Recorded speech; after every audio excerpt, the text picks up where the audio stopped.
Hola a todos, bienvenidos a Calamares en su tinta. Este espacio para que hablemos de historia y de historias, de episodios y personajes raros y curiosos del pasado y todas sus posibilidades e irradiaciones hasta nuestro presente y los tiempos que vendrán. En estos días de fervor patriótico, yo creo que es inevitable hablar de la independencia. Un tema que todos tenemos arraigado en nuestros afectos, en nuestras reflexiones. Por lo general, cuando llega alguna conmemoración, no faltan los que quieren posar de originales para señalar que ese es un proceso siempre fallido, inconcluso, en obra negra,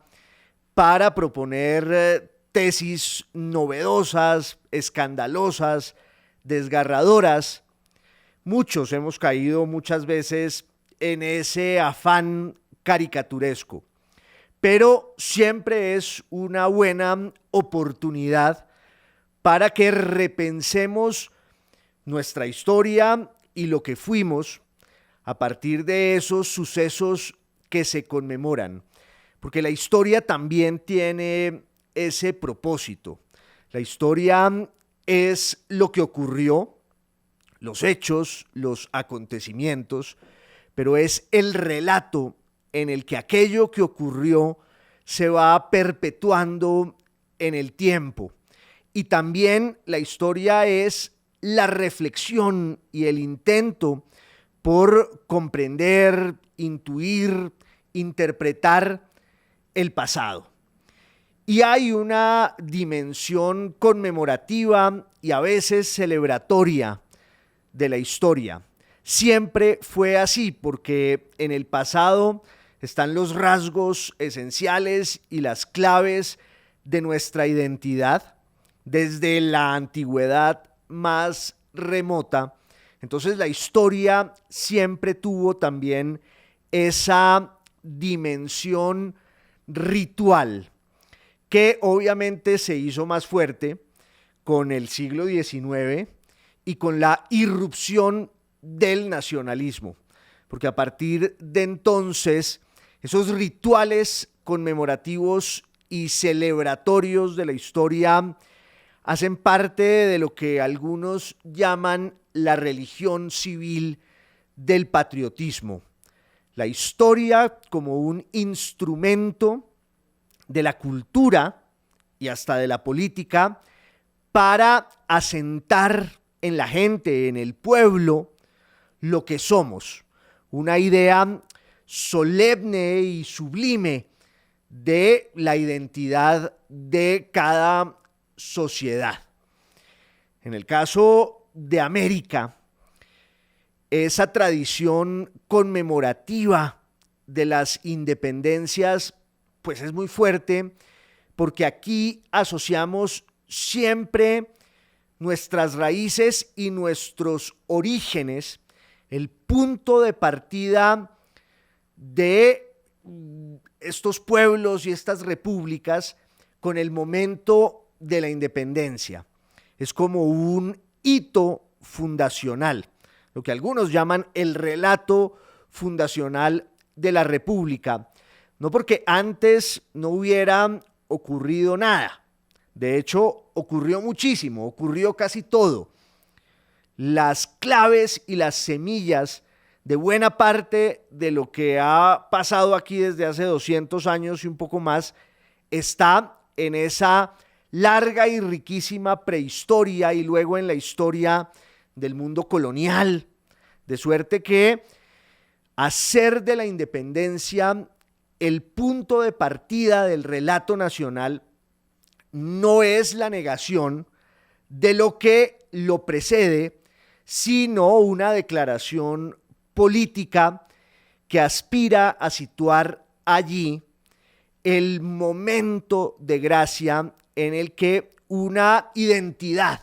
basada en la libertad, basada en la independencia y por lo general basada en las instituciones republicanas surge, se desarrolla y evoluciona. Por eso hay que hacer también siempre una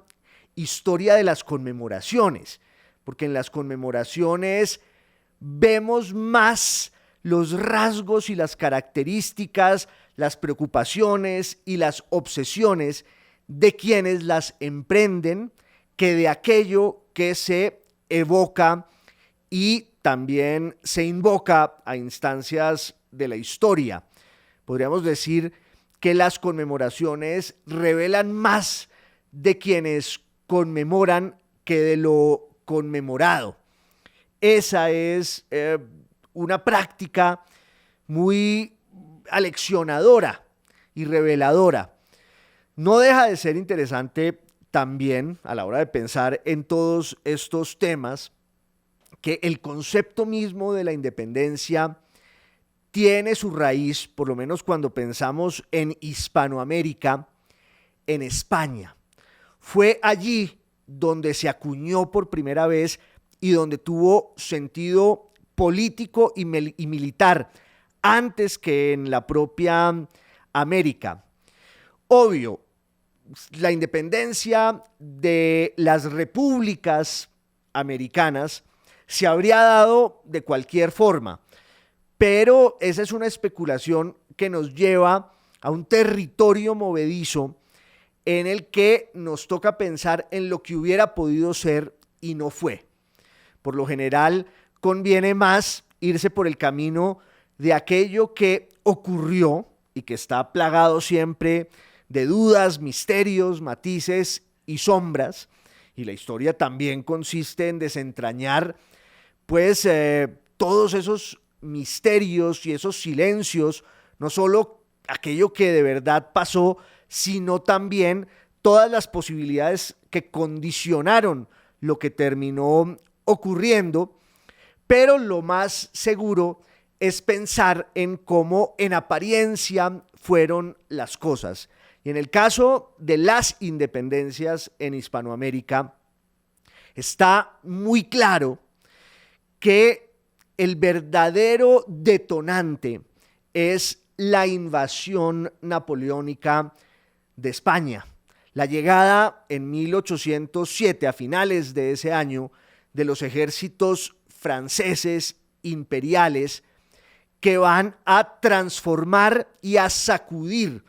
el destino de España y el de su descomunal imperio de ultramar. Porque no hay que olvidar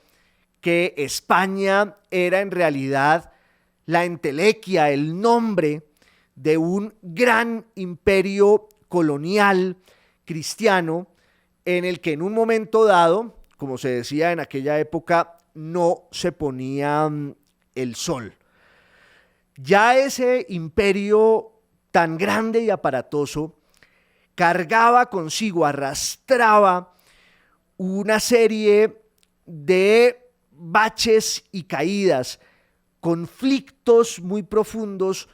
que marcaron eso que se llama la decadencia española, casi desde el siglo XVII y en el siglo XVIII,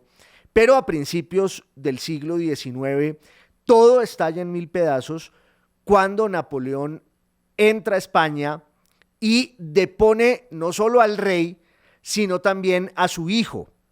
en el que los españoles habían puesto todas sus esperanzas para hacerle frente a la invasión napoleónica. Pues resulta que también el hijo del rey, que se llamaba Fernando, el príncipe de Asturias, que va a ser luego proclamado como Fernando VII, también él se pliega a los mandatos del emperador Napoleón,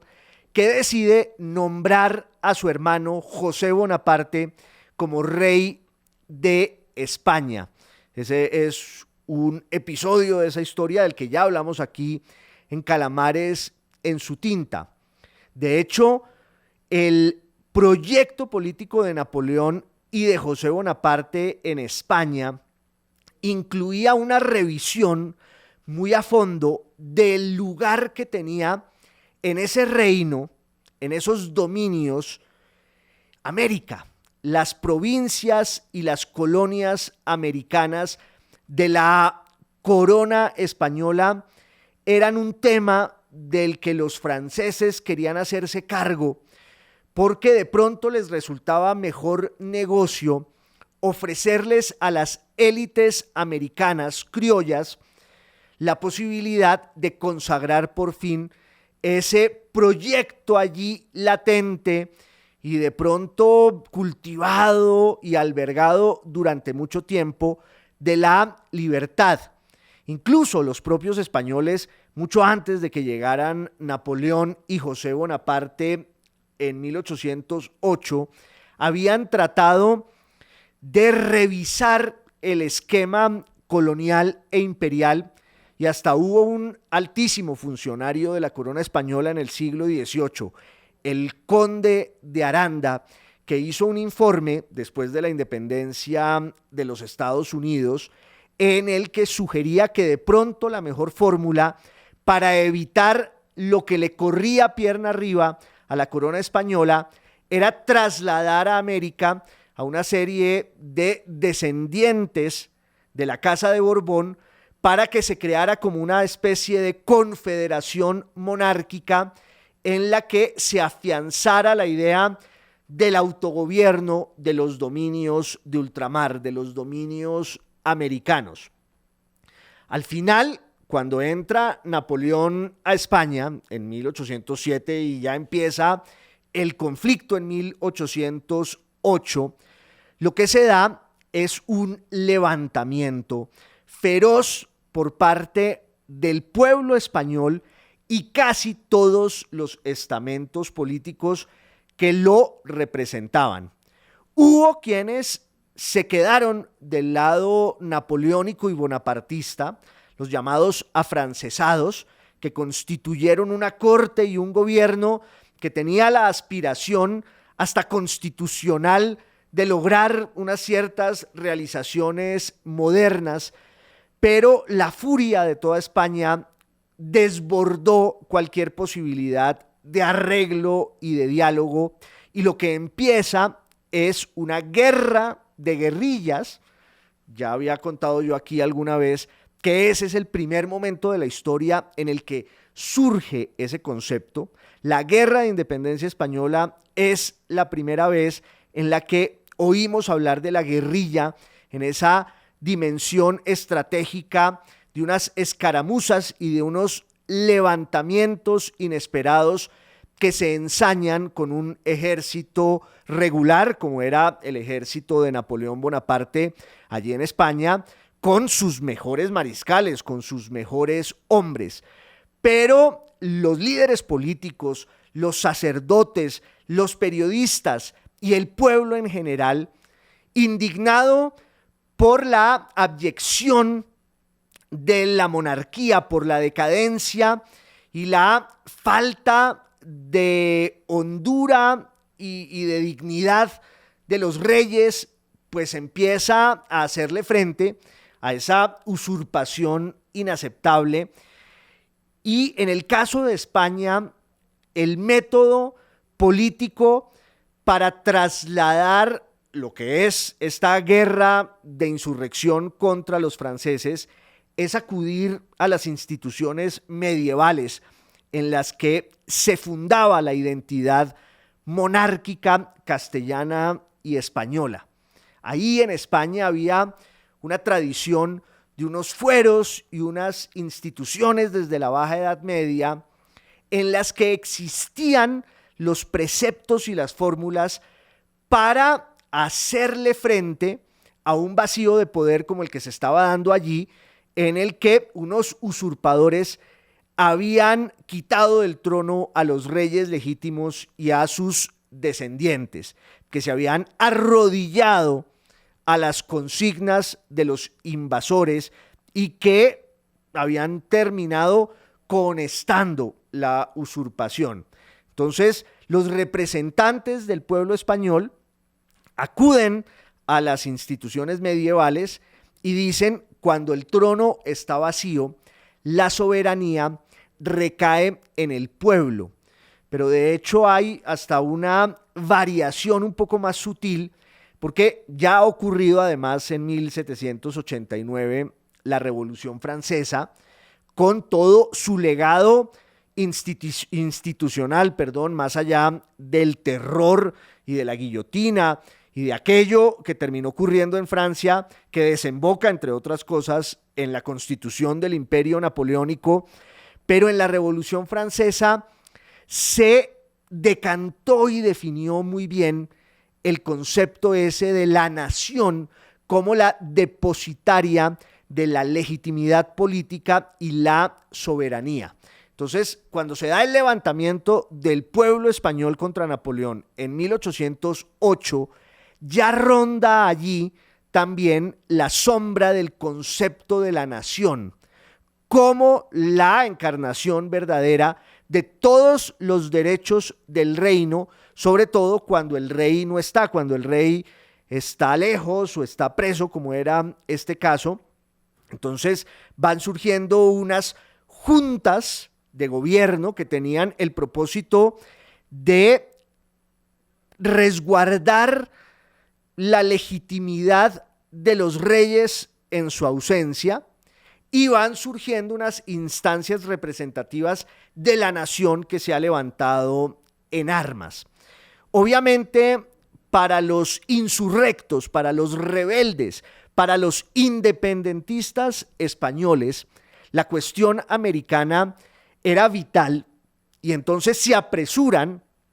a incorporar en ese concepto de la nación española a los españoles del otro lado del mar. Como lo dice Jovellanos, uno de los líderes y pensadores de aquella época, son dos continentes, pero es una misma nación, lo dice más o menos así en un documento, y entonces empieza un cruce de correspondencia y de intrigas políticas para ver de qué manera los representantes políticos americanos, los llamados americanos españoles, los criollos, empiezan a vincularse en el proceso de la independencia frente a la dominación, la invasión y la usurpación francesas. Pero cuando ese proceso se traslada a América, pues las cosas son distintas, porque hay que tener en cuenta ya las circunstancias mismas en las que se configuró la identidad política hispanoamericana en el mundo colonial. Esa es una historia, ustedes lo saben mejor que yo, pues muy polémica, porque parte de un hecho sobre el que todavía discutimos y debatimos mucho, que es el descubrimiento y toda la serie de cataclismos y transformaciones que se van derivando del encuentro de dos mundos, lo que ustedes quieran, pero más allá de ese debate sobre las implicaciones de la dominación española en América, hay que considerar que allí hay una realidad histórica que ocurrió con unas consecuencias desastrosas para los pueblos aborígenes y con un legado político que de pronto marca todavía nuestro presente, porque tenemos que desentrañarlo aún más en la historia y en el pensamiento. Sin embargo, insisto, la construcción de la identidad política de la América española, desde la conquista en adelante, pues tiene unos rasgos muy particulares que son muy distintos a los de la vivencia política en España, en la península. Para empezar, había un abismo enorme y ese nos quedó también como un legado político y cultural que nos sigue influyendo y marcando. Había un abismo muy profundo entre la institucionalidad y lo que mandaban las leyes y esa especie de ficción que era la invención del Nuevo Mundo desde España en las cancillerías, en la corte, con una vocación profundamente religiosa. La empresa americana para España fue una empresa político-religiosa. Quizás muchos crean que hay allí como una falacia o un embuste y que es una forma de desconocer las consecuencias económicas y sociales terribles que tuvo la conquista. No se trata de eso. Hay que reconocerle a la historia su realidad para poder juzgarla y para poder también criticarla. En el caso de la construcción de la América española, obviamente había un propósito evangelizador, había un propósito religioso que tuvo luego una dimensión económica y política en la que se va construyendo un mundo jerarquizado, excluyente, marcado quizás por la injusticia y la opresión. No hay que negarlo, pero tampoco hay que desconocer cuáles eran los valores de quienes se lanzaron a esa empresa desmesurada, que tenía unos artífices teóricos, jurídicos y hasta literarios allá en la metrópoli y que querían reglamentarlo todo de manera minuciosa. Ese fue otro de los pecados, o por lo menos otro de los rasgos del proceso de la conquista y la colonia. El excesivo burocratismo y la hiperreglamentación, un proceso en el que el Estado era una entelequia, era una abstracción que luego atravesaba el mar en la ocupación de un territorio cuya realidad humana, física, geográfica y económica terminó desbordando a quienes hicieron parte de esa empresa. Entonces se van aclimatando en el Nuevo Mundo unas instituciones políticas y también religiosas, porque digamos que las dos grandes figuras son, por un lado, la corona con su tupido funcionariado y por otro lado, la iglesia, que es el soporte esencial con el cual se lleva a cabo la empresa de la conquista y la colonización. Ellos llamarían a esta empresa la empresa de la evangelización. Pongan ustedes todas las comillas y los asteriscos y las notas de pie de página que quieran, pero ese proceso pues tiene también una expresión política que es la de la concepción del Estado colonial, la llegada de una serie de instituciones, unas civiles y otras religiosas,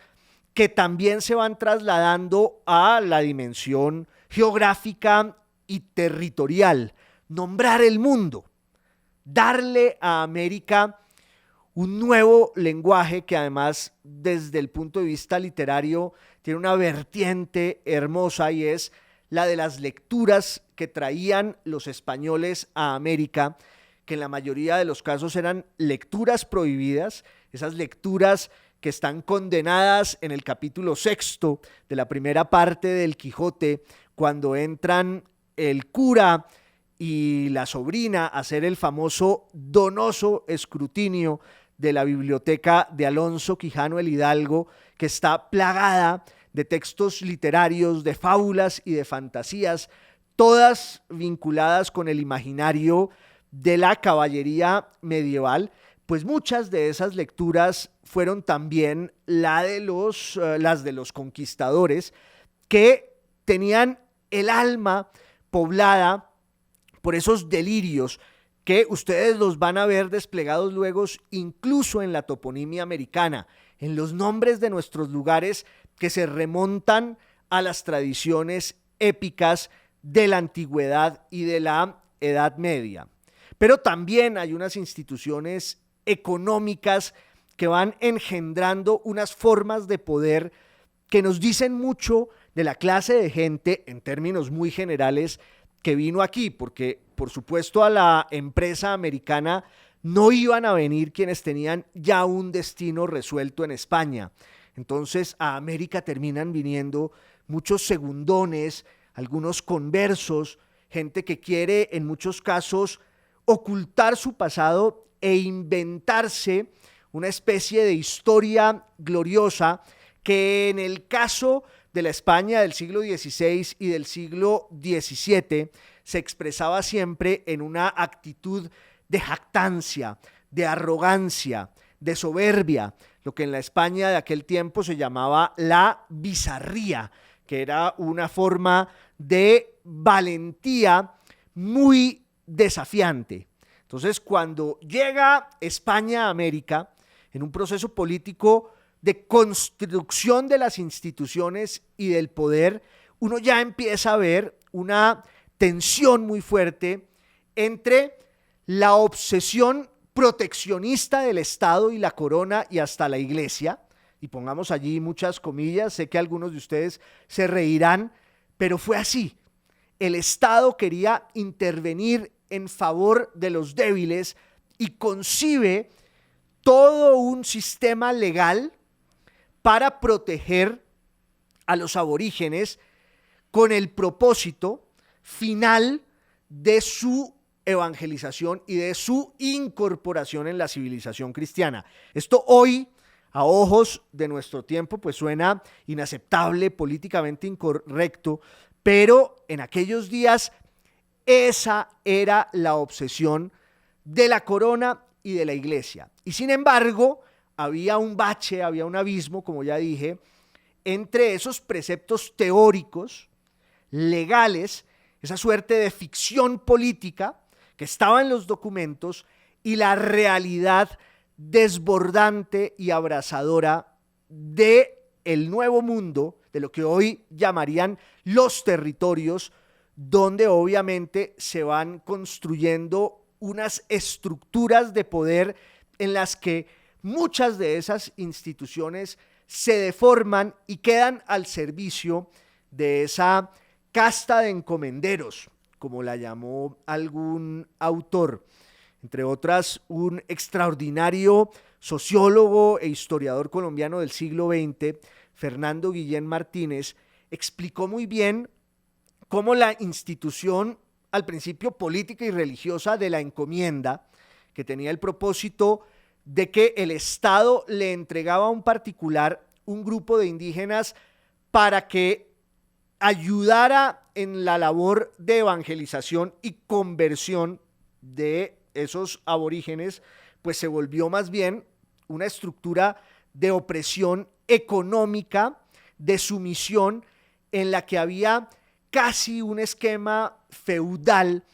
que luego se va a ir proyectando en la historia de Hispanoamérica, incluso cuando ya se va a desmontar la institución de la encomienda, pero digamos que la estructura social y económica del Nuevo Mundo sí está marcada por la jerarquización y por una cultura del privilegio, por todas esas obsesiones que además en España habían nacido con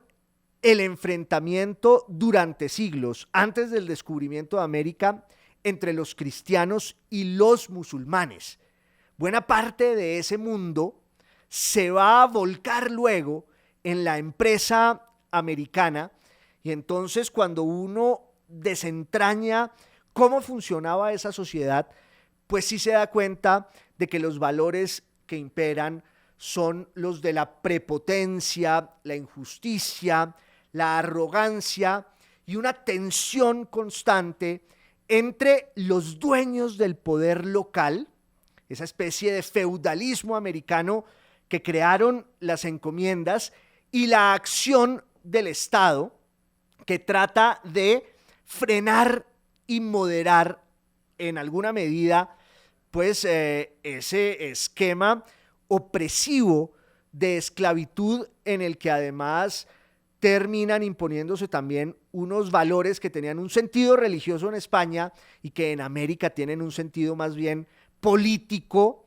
y económico y jurídico, como la obsesión de la blancura, la llamada limpieza de sangre, que en España tenía que ver con la negación de los ancestros musulmanes o judíos y que en América se vuelve como la credencial de los dueños del poder blanco, los que luego van a engendrar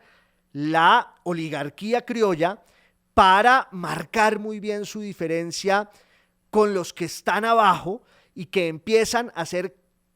calificados y estratificados en esa sociedad según una noción que es jurídica, que es religiosa, pero que tiene mucho de racial y que por supuesto se inspira en una sociedad en la que el motor fundante del poder es el privilegio. Y eso no se puede negar, insisto, hasta el punto de que había un conflicto entre esos dueños del poder real en América, herederos de la encomienda y la blancura, y las instituciones del Estado, las audiencias, los cabildos, las instituciones de justicia que buscaban enfrentar un poco la desmesura con la que los dueños del poder pues lo fueron perpetuando. Eso además va a tener un cambio determinante en un momento de la historia que va a influir mucho en la independencia, y es cuando en España hay un cambio de dinastía. Entran los Borbones, que son franceses, desde 1700, entre 1700 y 1715 se da una guerra para definir quién va a reinar en España, y esa guerra terminan ganándola los franceses, que tienen unos criterios administrativos, políticos, económicos muy distintos a los de la casa que antes gobernaba o reinaba en España, que son los Habsburgo. Entonces los franceses llegan con la obsesión de la rentabilidad, llegan con una dimensión racional que es un poco la que en Francia impusieron Luis XIII y Luis XIV. Y claro, ahí como que se ahonda el enfrentamiento entre la corona y sus instituciones y el patriciado criollo y blanco en América, los españoles americanos, como los llamaba Feijóo, que se sienten atropellados por los funcionarios de corte francés racionalista e ilustrado, que aspiran además a que el imperio cristiano español sea muy rentable y funcione en términos económicos, porque la verdad es que las cifras eran una catástrofe. De suerte que hubo siempre hay una especie de sedimento, una pequeñísima semilla separatista entre el mundo americano y el mundo español. Y cuando viene la invasión francesa napoleónica en 1808, las élites en Hispanoamérica, y hay que establecer pues muchas diferencias porque en cada lugar el proceso es distinto, pero si pensamos en lo que hoy llamamos Colombia, hay que ver cómo las élites blancas pues tratan primero de replicar lo que había sido el discurso político de los insurrectos en España, que consistía en buscar el camino institucional para resguardar y proteger los derechos del rey, que estaba preso, en este caso Fernando VII. Entonces lo que hacen las distintas provincias en el nuevo reino de Granada es ellas también proclamar unas juntas que aspiran a conservar la legitimidad y la soberanía del rey mientras esté depuesto, y eso exige reivindicar la soberanía del pueblo. Pero muy pronto, ese esquema, en medio del caos que se está dando entre América y España, porque iban y venían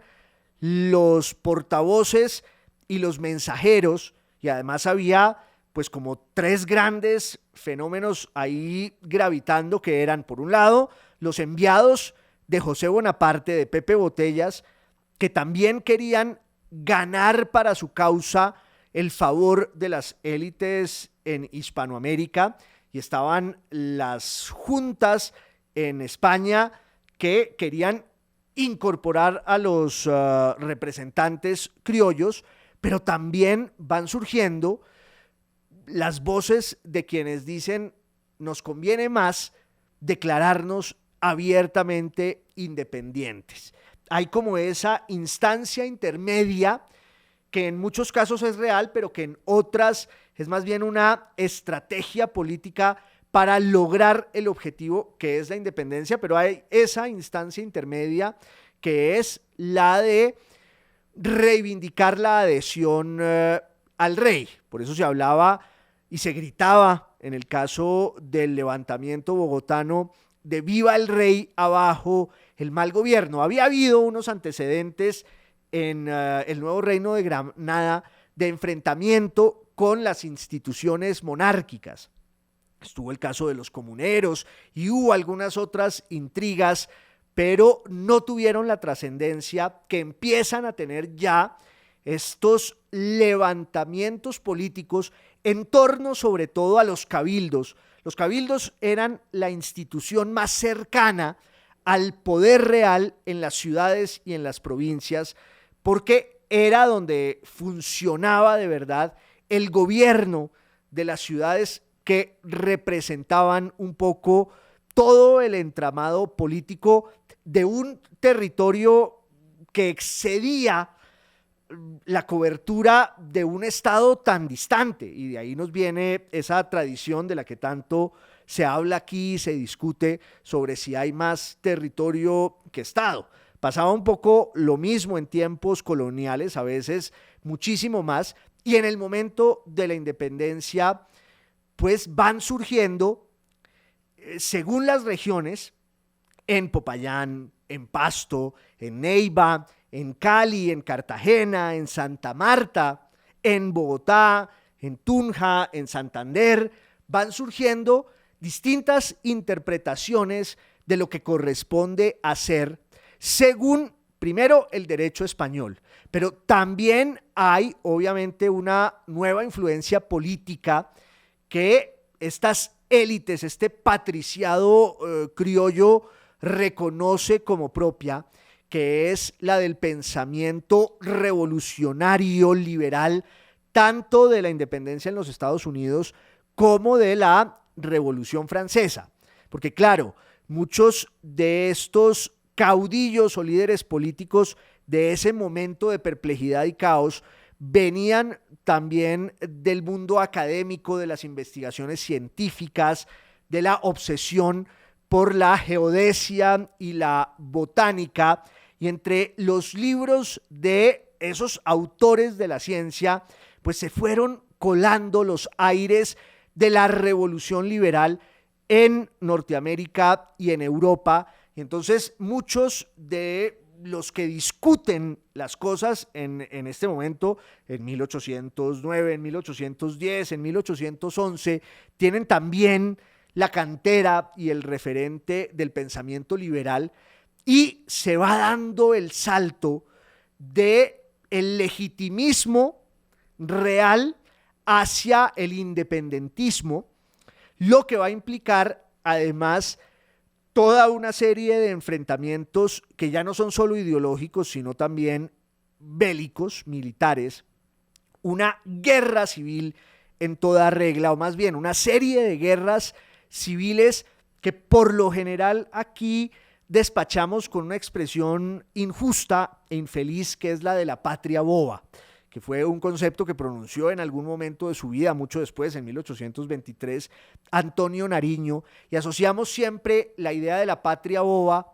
como esa larga temporada de varios años entre la proclamación de la primera independencia y la reconquista, la llegada de los ejércitos españoles en 1815, como si nos hubiéramos dedicado solo a enfrentarnos entre nosotros sin mucho criterio y sin grandeza ni conciencia. Eso es mentira. En la llamada patria boba hubo, por un lado, una serie de discusiones y debates constitucionales que fueron muy profundos y que además tenían que ver con la posibilidad de inventarse un nuevo Estado ante la tragedia y el vacío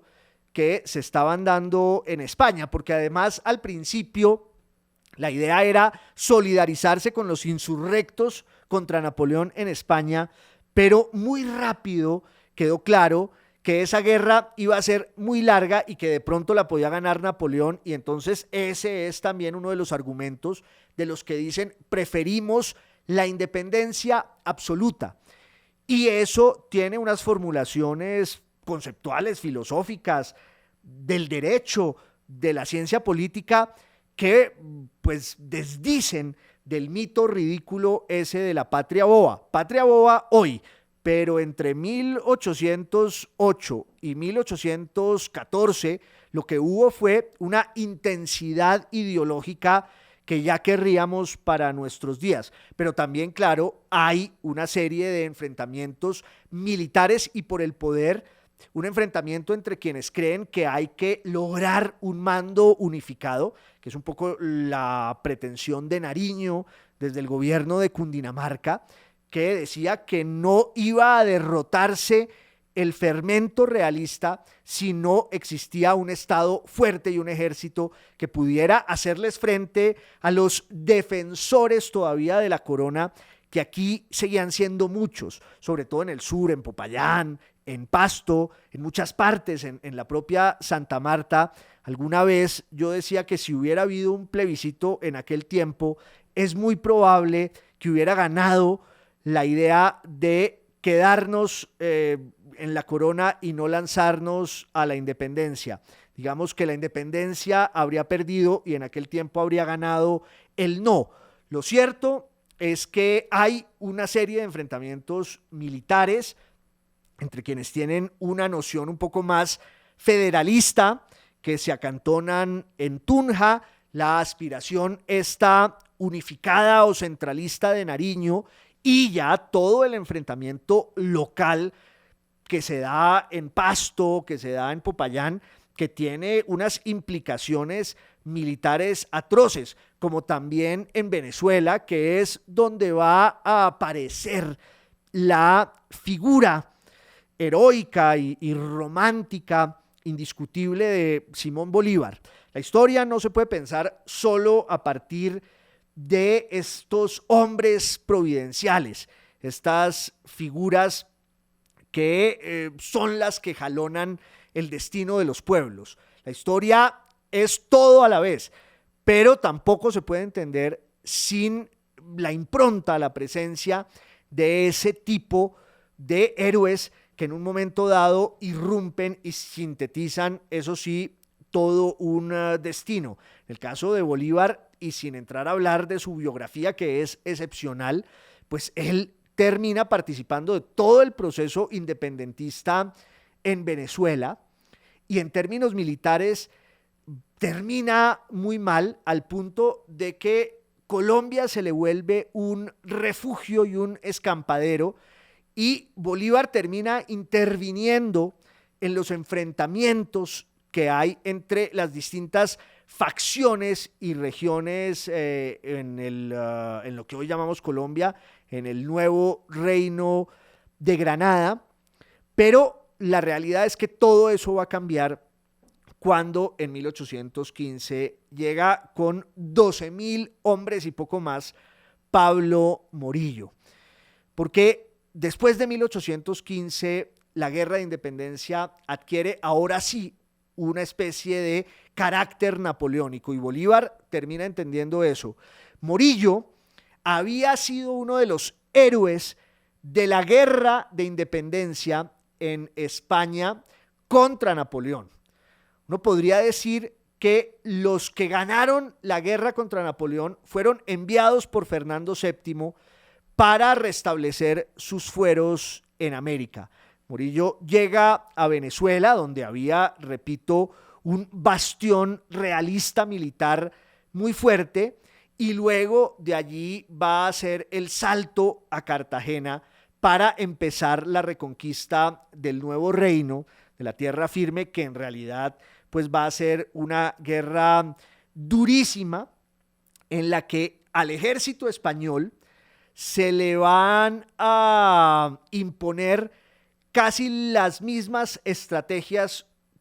que ese ejército había usado para derrotar a Napoleón en España. Una especie de guerra de guerrillas comandada, claro, por Bolívar en un momento en el que eso va a tener una dimensión continental, porque además Morillo se ensañó con buena parte de los caudillos políticos de la independencia en lo que hoy llamamos Colombia, el famoso régimen del terror, y finalmente, pues eso va desembocando en ese punto de quiebre que va a ser el año 19, cuando en dos batallas, sobre todo en la batalla del Pantano de Vargas y después en la batalla de Boyacá, la balanza empieza a cambiar de cargas y la gesta de la independencia empieza a tener una dimensión ya no solo heroica, sino también factible, de la mano de Bolívar, que va a ser quien represente todo ese proceso, y aquellos que lo acompañaron para derrotar al ejército descomunal de España en América. Ese es un proceso militar que va a durar varios años más, parejo al cual va a darse la construcción del Estado republicano independiente. Y ese es el legado que tenemos que seguir pensando aún hoy, cuando llegamos a los rituales conmemoratorios de las independencias, porque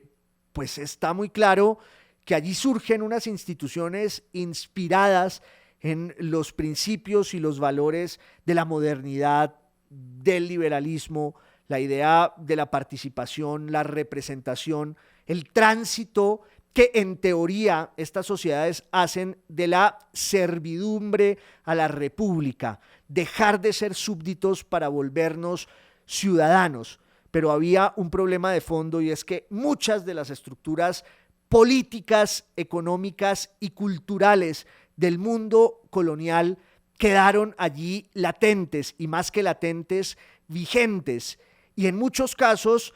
los dueños y hacedores de la república, sus artífices, que eran herederos de esa casta de hidalgos del patriciado y la oligarquía criollos, pues usaron la república para perpetuar sus privilegios. Ese sigue siendo un esquema un poco general, que de pronto no se asoma en los matices y en los logros que durante más de 200 años hemos ido conquistando, que tienen que ver, insisto, con la posibilidad real de la república, no como una utopía, sino como una vivencia en lo cotidiano, a partir de la libertad y también de la igualdad. Pero ese sueño y esa aspiración que está en las constituciones, que está en la teoría, necesita de una práctica de la república cada vez más profunda, que tiene que implicar al final el desmonte de ese legado colonial de los privilegios, la blancura y la limpieza de sangre, que no ha sido tan fácil de desterrar. Yo prefiero ver siempre el vaso medio lleno, y creo que los logros en más de 200 años de historia republicana pues son más que las promesas incumplidas. Pero también se trata de una tarea pendiente que nos corresponde a todos, no solo a quienes aspiran a gobernarnos. La república es una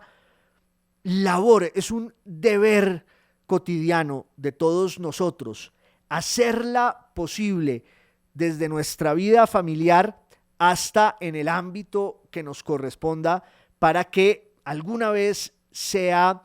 una realidad inobjetable y sea digna de ese relato patriótico que nos inculcaron en el colegio, y que tiene pues esa dimensión heroica y gloriosa, pero que hay que llevarla a la vivencia de lo cotidiano para que seamos dignos beneficiarios de una república con todas sus letras. Creo que pues hasta aquí llegamos hoy en Calamares en su tinta, que ustedes saben que es radio y es podcast y es video podcast, y los espero en una siguiente salida para que me acompañen hablando de todas estas cosas y muchísimas más. Les mando un abrazo, mil gracias por su compañía.